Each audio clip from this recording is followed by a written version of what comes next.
Take us through the process of getting fired by CBS, David. Yeah, well, it wasn't quite, like that. You've been through this as well, Danny. It's, the whole contract negotiations business is a kind of if you've spent nearly 20 years somewhere, it's an awkward affair, that's for sure.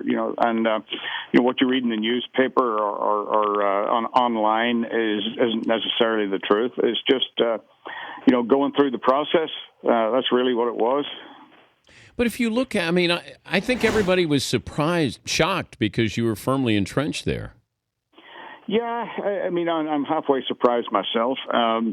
It's, like I said, spending 19 years and, being that long with, getting used to places and, having such great relationships with people.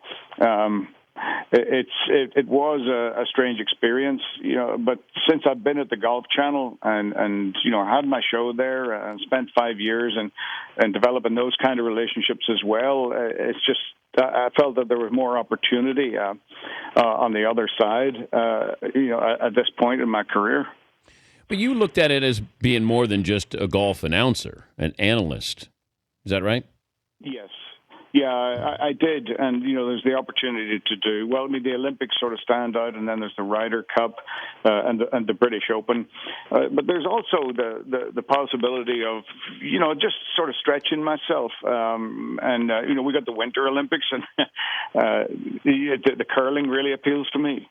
It's very similar to golf, and you can get hammered and yell at a rock. Every curling stone is made from Ailsa Craig, which is that giant rock that sits off the coast of Turnberry there in Scotland, and I could see it from my bedroom window over in Northern Ireland. So that's it's beckoning. I don't know if I'll get the chance to do that, but it's the thought of it is kind of appealing.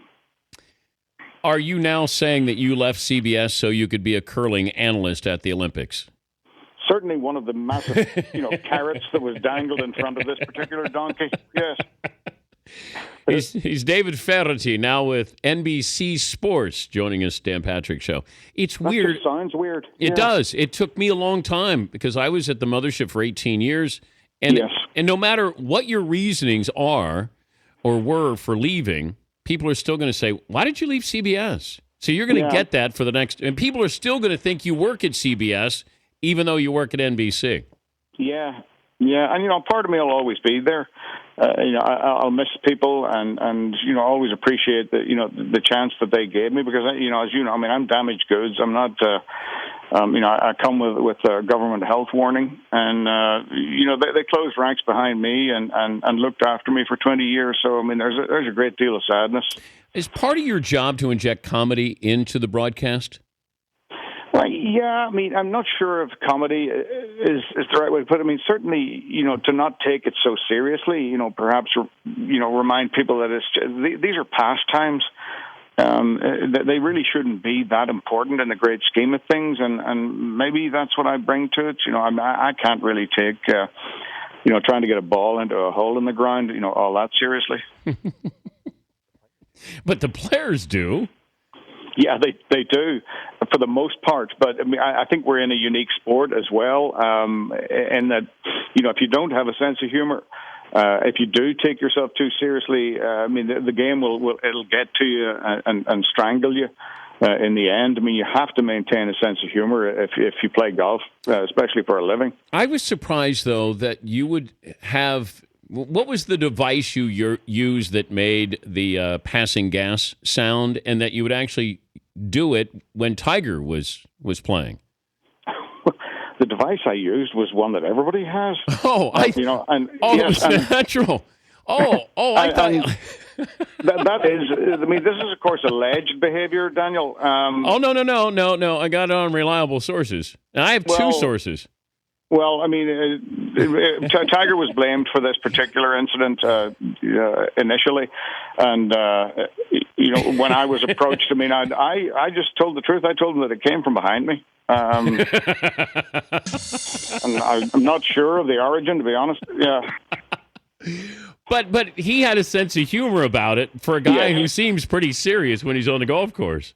Yeah, well, he really isn't. And one of the things that I really look forward to is having him on my show on Golf Channel, and being able to show people that side of him. Because he's that would be the backside of him. The mischievous side of him. Yeah. Back in the day, who was first team All Bar? Oh, Steve Williams. Steve Williams, a world and Olympic, degree of difficulty 3.9 in the full tuck position. So Tiger's caddy was All Bar? Oh, unbelievable. Yeah, absolutely. Stentorian. Yeah. Well, John Daly's up there, too. Yeah, you would have, but much more risk involved there. Yeah. You may lose a limb if you go with John Daly. Yeah, of course, or an internal organ. Yeah, like a liver. Yeah, something like that. When's your first gig? Well, the first of the year. I'm not doing really anything between now and Christmas except having surgeries. I have to have both hands done. My thumbs and index fingers are just so arthritic I can hardly use them. My middle fingers work perfectly, so I can still communicate. And they're going to try to put my shoulder back together, but I don't hold out much hope for that. So I'm really going to be out of order. Does NBC know about this? I mean, it's like Jason Pierre-Paul of the Giants, who blew off a finger and part of his thumb with fireworks. You're damaged goods here, David. Oh, yeah. Well, there's full disclosure. Yeah, everybody knows. And I've been very public about everything. It's kind of part of what makes me work is the fact that I don't in various parts of my body. I've got to the stage where the other day I had to go find my reading glasses to put a battery into my hearing aid. And I thought, when did this happen? I pee in 5 different directions. I don't even aim anymore. I just go ahead and clean up afterwards. I saw where you sit down with Steve Spurrier and Nick Saban for episodes of Feherty. Have you already taped those? Yes, I have. Okay, more entertaining. If you were going to hang out, play golf, Spurrier or Saban? Well, it depends, on what you're looking for. There are very different characters. There's no question about that. Steve is type AAA. And, Nick is much more reserved, whatever. But they're very interesting, both of them, in the way they approach, the game and life. 2 totally different men. I enjoyed. Who would you want to play for? Who would you want to play golf for? Or play football for? Yeah, football for.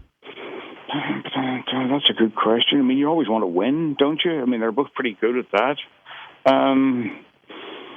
I have no idea. Personality-wise. Bobby Knight, I'd like to play for. You wouldn't last with Bobby Knight. No, he'd beat me to death with a chair. He would make you cry. Oh, he would, yeah. Mm-hmm. No question. Hey, I'm proud, happy for you, and glad you're part of the NBC team. It'll be fun. No, thank you, Danny. And we'll talk soon. Thank you, David.